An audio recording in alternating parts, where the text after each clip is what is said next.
Assalamualaikum warahmatullahi wabarakatuh. Saya Latifatul Masrurah dari program studi Teknik Informatika. Di sini saya akan menjawab beberapa pertanyaan yang telah disediakan oleh Pak dosen. Yang pertama, bagaimana hukum sholat tahajud tapi belum tidur sebelumnya?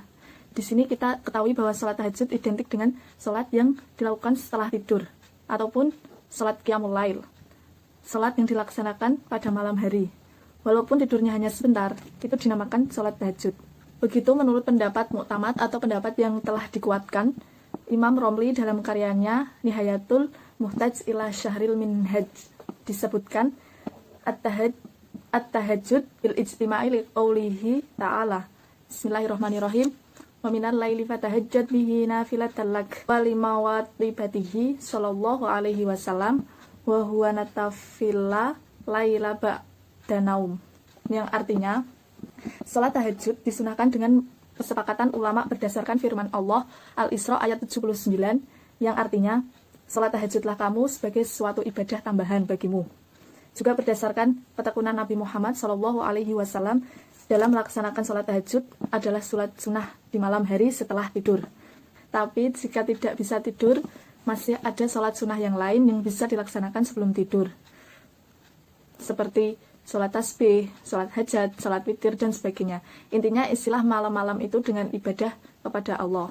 Jadi sholat tahajud dilaksanakan setelah tidur. Soal nomor 2. Bagaimana hukum mengqadha sholat sunnah?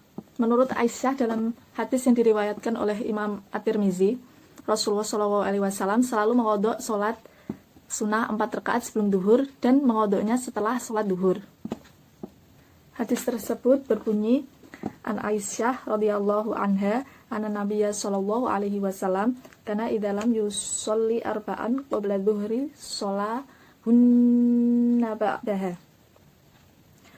Dari Aisyah radhiyallahu taala anha, sesungguhnya Nabi sallallahu alaihi wasallam pernah melakukan salat sunnah 4 rakaat sebelum duhur, dan kemudian Rasul mengerjakan sholat tersebut sesudah zuhur. Jadi dalam hadis ini disimpulkan bahwa Rasulullah SAW tidak pernah melewatkan sholat sunnah. Soal nomor 3, berapa nominal pendapatan per bulan orang yang terkena wajib zakat profesi? Zakat penghasilan atau biasa disebut dengan zakat profesi.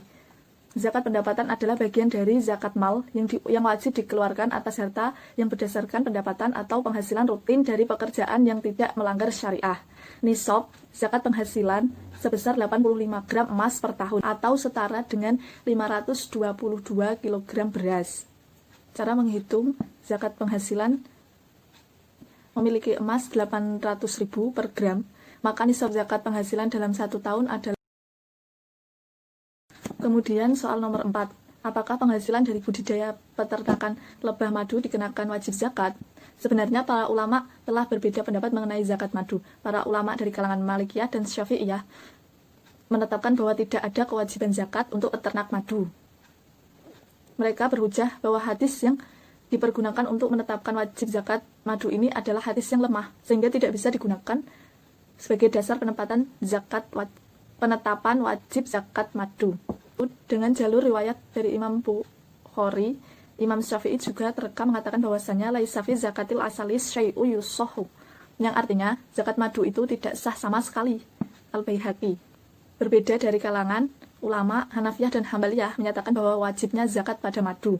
Ada ulama Hanafiyah dan Hambaliyah menyatakan wajibnya zakat madu tersebut sebesar 10%. Telah diperoleh pendapat bahwa mengeluarkan sebagian dari hasil madu hukumnya adalah sunnah dan dinilai sebagai sedekah tatawwu atau sedekah dalam rangka kesunahan. Yang barangkali wajib hukumnya dikeluarkan adalah bila hasil peternakan madu tersebut telah mencapai nisabnya zakat mal al-tijarah, zakat dagang. Namun dengan catatan nilai hisab itu telah disimpan selama 1 tahun. Soal nomor 5 adalah bagaimana hukum puasa mutih. Puasa mutih biasa disebut dengan puasa amalan atau puasa tirakat. Puasa mutih ialah berpuasa dengan hanya makan sekepal nasi dan minum air putih. Biasanya puasa ini dilakukan untuk tujuan tirakat sebelum melakukan zikir tertentu. Atau Imam Nawawi dalam kitab Al-Majmu' sebagai berikut. Qala ashabina wa haqiqatul wasol al-manhi anhu ayasumu yaumaini fasoda awala yatanawalu wilaili syai'al la ma'a wala ma'kulan fa in akala syai'a yasiro aw yasrobu falaisa wasola wa kadha in akhrol akala ilas sahri lima kusudi sohiha aw goyirih. Yang artinya, ulama kami Syafi'iyah berkata, hakikat puasa wasol yang dilarang adalah seorang yang berpuasa selama 2 hari atau lebih dan di waktu malam atau di waktu berbuka mereka tidak sama sekali makan atau minum. Jika makan sesuatu ataupun minum sesuatu meskipun sedikit maka tidak disebut wasol.